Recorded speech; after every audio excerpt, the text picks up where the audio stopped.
Hello friends, कैसे हैं आप सब। I hope you are doing well. तो हम कर रहे थे कॉम्प्लेक्स एनालिसिस।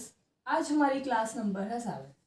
जैसे मैंने आपको लास्ट क्लास में बताया था, हम नेक्स्ट क्लास में करने वाले हैं construction of an analytic function.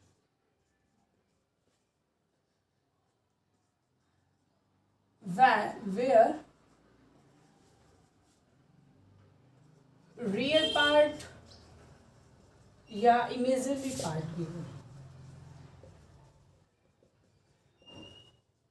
इसका मतलब क्या, हम ना देखने वाले कि हम एनालिटिक फंक्शन कैसे कंस्ट्रक्ट कर सकते हैं अगर हमें रियल पार्ट गिवन है या हमें इमेजिनरी पार्ट गिवन है। तो हमारे इसके लिए हैं 3 मेथड। सबसे पहला है मिलने थॉमसन मेथड। ठीक है, तीनों मेथड ही आसान है। वैसे तो एक फॉर्मूला याद रखना है। अगर हमें क्वेश्चन में गिवन डायरेक्ट पूछा होता है 4 ऑप्शन देके, तो उसके लिए तो हम शॉर्टकट भी यूज कर सकते हैं। बट अगर कहीं हमें डायरेक्ट बोल दिया गया कि एफ जेड फाइंड करो और हमें रियल पार्ट दे दिया गया, जैसे में हमने यू एक्स दे दिया गया कुछ भी, या वी एक्स दे दिया गया, इनमें से कोई भी एक गिवन है, तब हमें एफ जेड कैसे फाइंड करना है। तो हम उसके लिए सबसे पहला देखते हैं मिलने थॉमसन मेथड। उसमें हमारा सबसे मेन चीज आती है, हमने एनालिटिक फंक्शन के बारे में कल पढ़ा था पहले वाली वीडियो में। वो इंपॉर्टेंट वीडियो है, इसके लिए आपको तब तक यही नहीं आइडिया होगा कि एनालिटिक फंक्शन होता क्या है, हम उसमें क्या क्या रिजल्ट्स होते हैं, उसके इंपॉर्टेंट स्टेटमेंट्स, तो आपको थोड़ी सी प्रॉब्लम आ सकती है। तो सबसे पहले वो वाली वीडियो देख लेना। फिर आता है, हमें गिवन है कि लेट एफ जेड हमें एनालिटिक फंक्शन दिया होगा, एफ जेड भी एनालिटिक फंक्शन। ठीक है, सबसे पहला केस हम देखते हैं जब हमें रियल पार्ट गिवन है। व्हेन रियल पार्ट मतलब u x y is given. कोई भी हमें एक गिवन होगा, अगर दोनों दिए होंगे तो क्या फाइंड करना, फिर तो एफ जेड होता है यू प्लस आई वी, इसकी जगह उसको लिख दो, इसकी जगह उसको एफ जेड बन जाएगा। तो हमें कोई भी एक गिवन होगा, तब हम एफ जेड कैसे निकालेंगे। अगर वो एनालिटिक है तो कल एक वो पढ़ा था हमने रिजल्ट कि अगर कोई फंक्शन एनालिटिक होता है तो उसका रियल पार्ट और imaginary part both are harmonic function. First result ये हम कल कर चुके हैं। तो हमें गिवन है कि रियल मतलब ये एनालिटिक फंक्शन है और हमें यू एक्स गिवन है। सेकेंड चीज हमें पता होती है, हम z को लेते हैं x प्लस आई वाई। ठीक है, जहां पर हमारा x होता है z plus Z bar by 2, y होता है हमारा z minus Z bar by 2 iota. ठीक है, ये सबसे पहले वाली दूसरी क्लास में कर लिया था हमने, ये डेफिनेशन होती है। तो हम इससे इसको कैसे लिख सकते हैं, मतलब एफ जेड हमारा होता है यू एक्स प्लस आयोटा। ठीक है, आप u और v किस में चेंज करो, तो u की जगह x की जगह z plus Z bar by 2, z minus Z bar by 2 iota plus i v z plus Z bar by 2, z minus Z bar by 2। ठीक है, मतलब हमारा एफ जेड होगा इस टाइप का।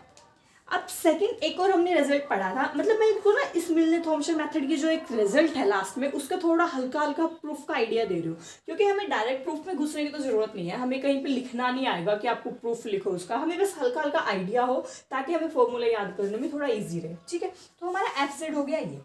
एक और रिजल्ट पढ़ा था complex form C R equation की, if F Z is analytic then del F by del Z bar हमारा 0। ये भी पढ़ा था आपने सी आर इक्वेशन के लिए कि complex form of C R equation क्या होती है, del F by del z by equal to 0।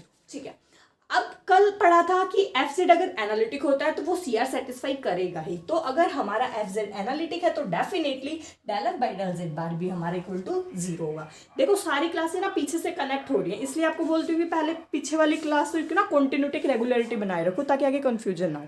ठीक है, तो अब देखो इस रिजल्ट से हम आगे क्या देखते हैं, मैं ऊपर वाला रफ कर देती हूँ।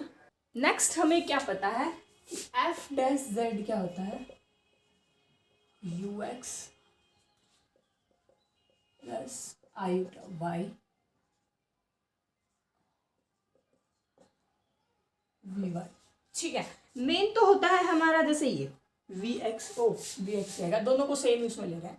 आप इसको चेंज भी कर सकते हो, इस पर भी एक क्वेश्चन आता है, जैसे बाई सी आर इक्वेशन ये हम तभी लिख पा रहे हैं तब हमें गिवन है कि एफ जेड हमारा एनालिटिक है, सारे इसी के बेस पे चल रहे हैं। अगर एनालिटिक नहीं दिया होता तो हम ये सी आर या डायरेक्ट यूज नहीं कर सकते। बाई सी आर हमें पता होता है यू एक्स होता है हमारा v y and u y होता है माइनस वी एक्स, ये होता है। तो आप इससे फर्स्ट इक्वेशन में क्या चेंज कर सकते हो, u x x y plus v x, अगर माइनस का मतलब वी एक्स इसके इक्वल हो गया माइनस यू आई के, तो यहाँ लिख सकते हो माइनस, आप ऐसे भी लिख सकते हो एफ डैश जेड को। थर्ड आप ऐसे भी लिख सकते हो, यू एक्स की जगह वी वाई चेंज कर दो। फोर्थ ऐसे भी लिख सकते हो, ठीक है। और एक तो ये हमारी फॉर्म हो ही गई यू एक्स। तो हमारी ये चारों फॉर्म होती है एफ डैश जेड की, ठीक है। एक बार डायरेक्ट क्वेश्चन आया था नेट में ही पीछे कि एफ जेड दिया था हमें, एफ जेड दे दिया था सिंपल कि u plus i v, z यहाँ पर एक्स प्लस आई वी है या किसी भी फॉर्म में ऐसे लिख लो, तो फाइंड करना था एफ डैश जेड। तो इसमें चारों ही आंसर सही होंगे, इसमें आप किसी को भी गलत नहीं बता सकते हो। तो इसमें चार ऑप्शन सही हो सकते हैं, क्योंकि अगर हमारा फंक्शन एनालिटिक है तो हम सी आर भी सेटिस्फाई करेगा, और सी आर इक्वेशन से हम इसको ऐसे चेंज कर सकते हैं, ये सी आर इक्वेशन होती है। तो इससे हमने सिर्फ यहाँ पे चेंज किया, ठीक है। अब नेक्स्ट है, आप लेट करनी होगी आपको दो चीजें। हमने ले लिया जैसे यू एक्स, मतलब del you by del x को हमने ले लिया, मतलब मान लिया फाइव वन एक्स वाई, जिसको हम फाइव वन जेड जीरो भी लिख सकते, ये अलग चीज है, ठीक है। चेकिंग, अब हमने यू एक्स को ऐसे सिंपली लेट कर लिया, इसको ऐसे लिख सकते हैं या ऐसे लिख सकते हैं। तब हमारा del you by del y, मतलब यू वाई क्या लिख सकते हैं, उसको मान लिया हमने फाइव टू, ठीक है। अब हमारा तो एफ डैश जेड क्या था, ये था। तो यू एक्स की जगह हमने क्या माना है, five one Z zero minus, हमने ये वाला लेके चल रहे हैं, ये वाला यू वाई वाला, तो माइनस आई यू वाई को हम क्या लिख सकते हैं, फाइव टू जेड जीरो, ये हो गया हमारा एफ डैश जेड। इससे हमने ये बना लिया, ठीक है। फिर नेक्स्ट है, हम इसको इंटीग्रेट कर देते हैं, क्योंकि हमें तो एफ जेड निकालना है ना। इंटीग्रेशन बोथ, मैं फिर बता रही हूँ आपको, कंप्लीट प्रूफ में जाने की जरूरत नहीं है, एक बार आइडिया ले लेना ताकि समझ आ जाए और फिर लास्ट में आपको इजीली हो जाए याद रखने के, वरना रट्टा लगाना पड़ेगा। तो एफ जेड क्या हो गया, integration five one Z zero minus iota five two z zero d z plus, ये हो गया हमारा, ठीक है। हमें इसमें डायरेक्ट पुट करना है, जैसे हमें u गिवन था इसीलिए हमने इसको हम ux और uy के टर्म में लेके गए हैं। पहले ही बताया था ना मैंने क्वेश्चन में कि हमें एफ जेड एनालिटिक गिवन है और हमें u गिवन है, मतलब रियल पार्ट गिवन है, तब हमें एफ जेड निकालना है। तो हम कैसे निकालेंगे, इसीलिए हमने एफ डैश जेड की, वरना एस को भी हम यूज कर सकते हैं, इसीलिए यूज नहीं किया क्योंकि हमें सिर्फ u गिवन है, हमें v की आइडिया नहीं है, तो हम vx कैसे निकालते हैं, इसीलिए हमने ux और uy में ही टर्म को रखा है। आप यहाँ पे सिंपली ux निकालोगे, uy निकालोगे और फिर उनमें सिर्फ ये जीरो करोगे, जैसे xy दिया होगा तो z जीरो और z1 जीरो, ठीक है। बस फिर ये लास्ट वाला फॉर्मूला। अब आप देखो, एक तो आप डायरेक्ट ये फॉर्मूला बता दिया जाता है कि आपको एफ जेड होता है हमारा five one Z zero minus i two five, तो आपको यही कंफ्यूजन रहता है कि ये जेड जीरो कहाँ से आ गया, ये इक्वेशन बनी कहाँ से। तो इसका ये प्रॉपर मेथड है, आपको प्रॉपर मेथड बस एक बार देखने की जरूरत है, समझ आ गया बहुत अच्छा है, नहीं आया तो कोई दिक्कत नहीं, आप सिर्फ फॉर्मूला भी याद रख सकते हो, ठीक है। ये तो था अगर यू गिवन है, ऐसा ही इसका सिमिलर है, सेम आप ऐसे ही प्रोसीड करके कर सकते हो अगर वी गिवन है।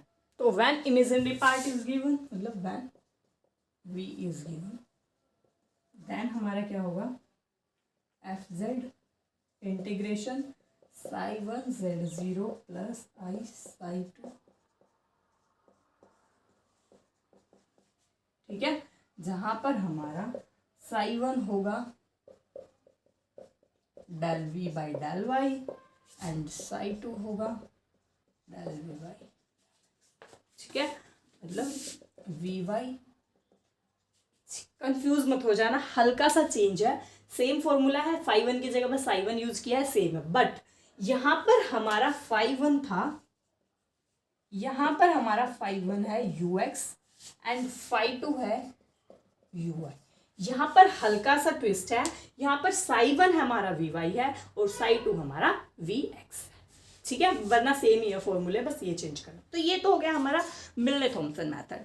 अब सेकंड मेथड देखते हैं हम, मेथड 2। क्वेश्चन फिर लास्ट में एक करेंगे, तीनों पे इकट्ठा करके दिखाएंगे। तो अब सेकंड एग्जांपल लिखो।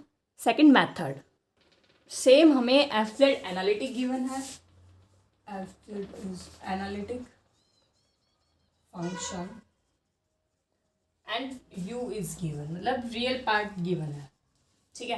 वैसे तरीका हल्का सा सेम है इसका भी, हम इसके ज़्यादा प्रूफ में नहीं जाएंगे, कंफ्यूजन हो जाती है ज़्यादा। देखो एफ जेड जैसे होता है यू प्लस आई, तो यहाँ पर हम हैंडल करेंगे एफ जेड बार ऐसे लिखेंगे, माइनस आई भी हो गया, आपको पता है कॉन्जुगेट लेना होता है। तब यहाँ पर आएगा हमारा U x Y F Z plus F Z bar by, जैसे Z plus Z bar by 2 था, यहाँ पर हम एफ जेड पे लेके हैंडल करेंगे, ठीक है। तो जैसे पहले वाला किया था ना, अगर किसी को प्रूफ चाहिए तो बता देना, मुझे मैसेज कर देना टेलीग्राम पर या यहाँ पे, आपको बता दें। हम यहाँ पे फॉर्मूला लिखते हैं डायरेक्ट, क्योंकि मेल हमारा मिलने थॉमसन मेथड यूज होता है, उसका मैंने आपको बता दिया है। 2u z by 2 z by 2 iota minus u 0 0 plus i imaginary of 0, ठीक है, इमेजिनरी ऑफ f0। अब में u गिवन है, एफ जेड एनालिटिक है, तो आप एफ जेड एस निकाल सकते हैं। If v is given then f z कैसे निकालोगे, 2iv z बाई 2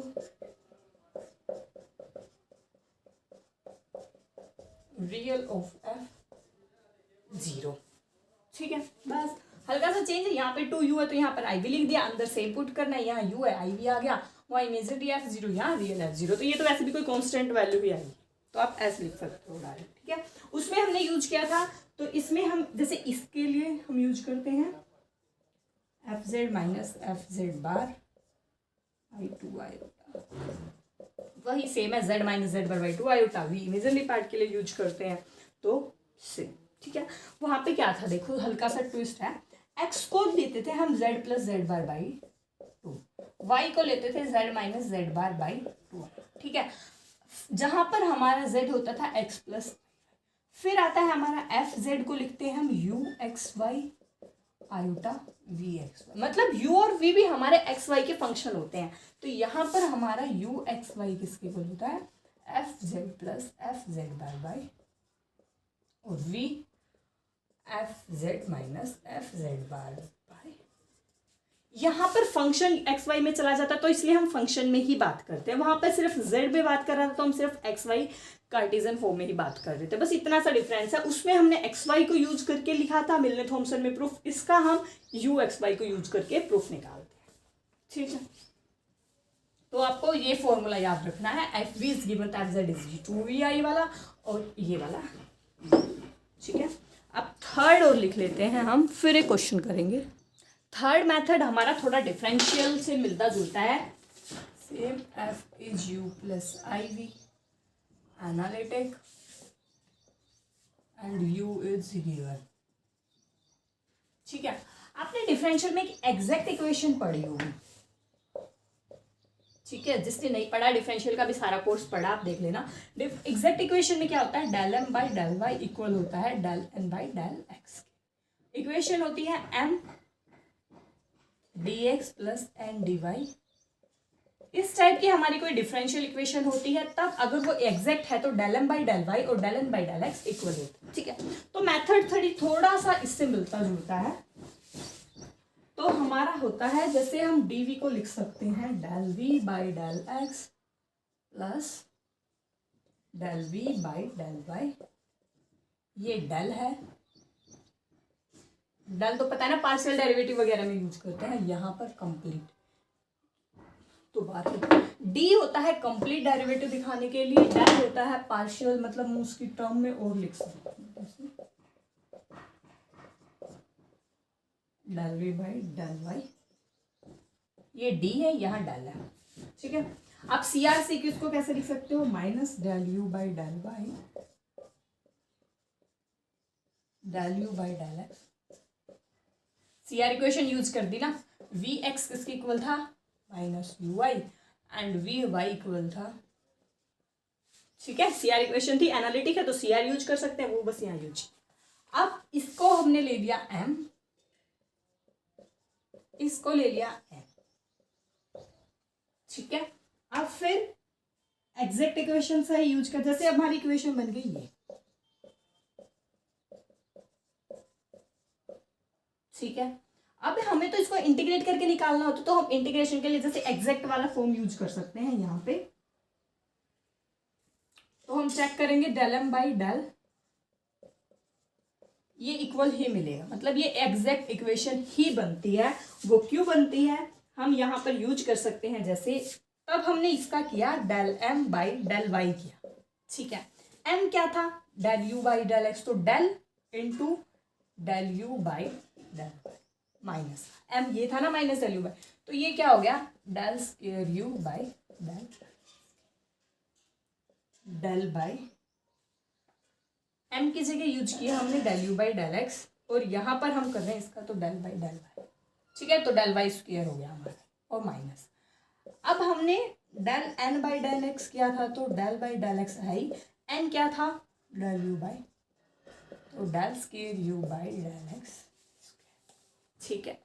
अब आपको पता होगा तब हम इन दोनों को ऐड करेंगे, जैसे इसमें डेल एम बाई हमने इक्वल होने चाहिए ना, तो del square u by del x square equal to minus del square u by del y, इस साइड लेके आओ del square u by del x square plus del square u by del, ठीक है। अब एक और ध्यान दो, हमें गिवन था कि हमारा फंक्शन है जो एनालिटिक है, ठीक है। कल रिजल्ट पढ़ा था अगर फंक्शन एनालिटिक होता है तो उसका यू भी और वी भी दोनों हार्मोनिक होते हैं, ठीक है। हार्मोनिक फंक्शन की डेफिनेशन थी del square u by del x square del square u by del y, अगर यू हार्मोनिक अगर वी हार्मोनिक है तो ये, ठीक है। अब हमें गिवन है एनालिटिक है, एनालिटिक इंप्लाई करता है हार्मोनिक को, हार्मोनिक इंप्लाई करता है ये इक्वल टू जीरो। अब ये क्या आ रहा है, यही तो आ रहा है, एनालिटिक था तो ये इक्वल टू जीरो, ठीक है। तो हमारी इस टाइप की इक्वेशन होती है वो एग्जैक्ट होती है, मतलब एग्जैक्ट होती है, उससे हमने प्रूफ कर दिया कि ये हार्मोनिक की तो ये इक्वल होता है, ठीक है। अब इसको एग्जैक्ट इक्वेशन अगर हमारी होती है तो उसको आप डिफ्रेंशिएट कैसे करते हो उसको भी देख ले। जैसे हमारी इक्वेशन इस टाइप की थी ना, m d x plus n d y, ठीक है। हमें पता लग गया del M by del y del N by del x, मतलब इक्वेशन हमारी एग्जैक्ट है। डिफरेंशियल का बता रही हूँ थोड़ा सा पार्ट, तो हम कैसे करते हैं, जो यहाँ वाले होते हैं उनको करते हैं हम integrate with respect to x, plus यहाँ पर हमारे से एम को तो हो गया एम का integrate with respect to x, n वाले में जो टर्म में एक्स कंटेन होता है, कंटेन एक्स जिस टर्म में, तो उसका तो इंटीग्रेशन डायरेक्ट जीरो हो जाता है, और हम बारीकों को करते हैं वाई के रिस्पेक्ट में, प्लस हम एक कॉन्स्टेंट ऐड कर देते हैं, ठीक है। तो मतलब फर्स्ट वाले को हम एक्स के रिस्पेक्ट में करते हैं, इस वी वाले में मतलब एन वाले में अगर कोई एक्स की टर्म होती है तो उसको तो डायरेक्ट जीरो लिख देते हैं, अदर को हम वाई के रिस्पेक्ट में करते हैं, ठीक है। तो ये तो हो गए हमारे मेथड, मतलब इसके लिए कोई फॉर्मूला नहीं है मेथड 3 में, आपको जो इक्वेशन होगी उसको इस फॉर्म में लाना होगा एग्जैक्ट की टाइप में, फिर आप इंटीग्रेशन वगैरह करके। यहाँ से एक और तरीका है, जैसे हमने इसमें यूज किया डेल वी, इस टाइप का यूज किया हमने, ठीक है। तो हमारी इसी टाइप की इक्वेशन में आएगी, तो हमारा आएगा यहाँ पर डेल वी करोगे तो इंटीग्रेट करोगे तो वी आएगा, सेकंड टाइम इन करोगे तो जैसे यू के रिस्पेक्ट में करोगे तो हमारा आएगा यू, या एक तो हमें गिवन होगा, जैसे इसमें यू गिवन है तो हम इससे निकालेंगे तो वी आ जाएगा, ठीक है। अगर हमें वी गिवन है तो हमारा यू आ जाएगा, फिर हमारे पास इसमें डायरेक्ट एफ जेड नहीं होगा, हमें वी पता लग गया, यू हमारे पास गिवन है, तब आप एफ जेड को लिखोगे यू प्लस आई वी, इसकी वैल्यू अलग लिखोगे, इसको अलग लिखोगे, फिर कंबाइन करके आप एफ जेड लिखो। ये थोड़ा सा हमसे ज़्यादा लंबा चला जाता है, थोड़ा ज़्यादा टाइम टेकिंग है, ठीक है। सबसे कम मतलब आप मिलने थॉमसन के करोगे तो वो बहुत ज़्यादा ईजी है, फिर सेकंड मेथड भी सही है, ऐसे तो थर्ड भी सही है, ईजी तीनों है, बट थोड़ा टाइम टेकिंग है, ठीक है। थोड़ा सा टाइम, एक दो क्वेश्चन कर लोगे ना तो आदत हो जाएगी। ठीक है, तो हमारे मेथड तो कंप्लीट हो चुके हैं, वीडियो ज़्यादा लंबी चली जाएगी, इसलिए क्वेश्चन को हम नेक्स्ट वीडियो में करते हैं, जो तो दोनों साथ ही हो जाएंगे अपलोड। तो आप पहले तीनों मेथड समझना, फिर एक क्वेश्चन करेंगे जो तीनों मेथड से करेंगे, फिर वो करना। थैंक यू, हम नेक्स्ट वीडियो में कंटिन्यू करते हैं इसका क्वेश्चन। Thanks for watching.